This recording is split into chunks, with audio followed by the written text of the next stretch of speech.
उत्तर प्रदेश में बहुजनों की सरकार आ सकती है।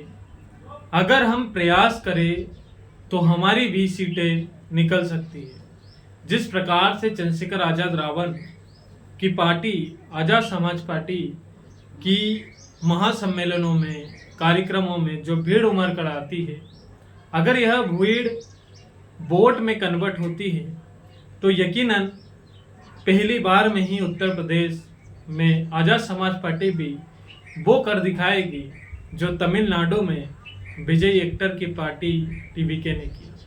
लेकिन क्या वह करने में हमारा क्या योगदान रहे? हम बहुजनों को किस प्रकार से अपनी नीतियां बनानी पड़ेगी और कैसे संघर्ष करना पड़ेगा? भाई, अगर उत्तर प्रदेश चुनाव हमें जीतना है तो पहले तो बहुजन समाज पार्टी और आज़ाद समाज पार्टी को जुड़ना पड़ेगा।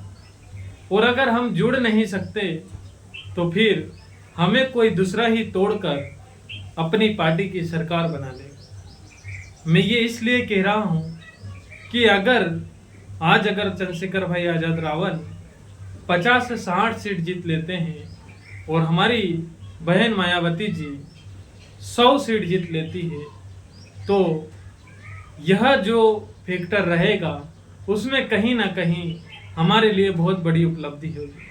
लेकिन यह सब करने के लिए हमारा भी फर्ज बनता है कि जो हमारे उत्तर प्रदेश के हमारे तमाम साथी हैं, जो कार्यकर्ता हैं, जो क्षेत्रवासी हैं, उनको भी अभी इस साल भरपूर मेहनत करनी होगी, घर से बाहर निकलना होगा। और जब हम लगातार मेहनत करेंगे, संघर्ष करेंगे, हमारे लोगों को जागरूक करेंगे, समझाएंगे, तो यकीनन वो चीज़ होगी जो तमिलनाडु में हमें देखने को मिले। अगर ईवीएम गलत होती तो तमिलनाडु में एक्टर विजय की सरकार नहीं बनती।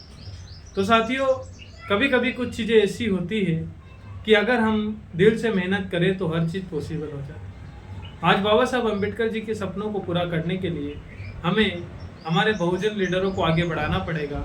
हमें ऐसे व्यक्ति को चुनकर सांसद, विधायक बनाना पड़ेगा जो हमारे विचारधारा को समझे। ऐसे तो हमारे ST/SC समुदाय से काफ़ी सांसद और विधायक हैं, लेकिन वह विधायक और सांसद सिर्फ देखने के काम के, वह सिर्फ पद के काम के हैं। उन्होंने कभी अगर बाबा साहब अम्बेडकर जी का अपमान भी होता होगा तो वह व्यक्तियों में हिम्मत नहीं है कि वह सवाल करें। बहुत कम हमारे ऐसे सांसद हैं जो बाबा साहब अम्बेडकर जी के मिशन को पूरा करने में काम कर रहे हैं। वह सिर्फ सांसद बन गए हैं, बाबा साहब अम्बेडकर जी के संविधान से जो उनको अधिकार मिले हैं वो आगे बढ़ गए हैं, बस वो वहीं से बाबा साहब अम्बेडकर जी को भूल गए हैं। अगर उन्हें थोड़ा भी ये एहसास रहे कि हमें बाबा साहब अम्बेडकर के संविधान की बदौलत, आज देश का प्रधानमंत्री जी भी बोलता है कि संविधान ही मेरे लिए सर्वोपरि है, लेकिन हमारे सांसद और विधायकों को यह शब्द बोलने में भी शर्म महसूस होती है। कई हमारे ऐसे विधायक सांसद हैं जो बाबा साहब अम्बेडकर जी के विचारों के प्रति काम नहीं कर रहे। वह अलग अलग पार्टियों से बड़े बड़े पद पर चले गए हैं और बाबा साहब अम्बेडकर जी के मिशन को भूल गए।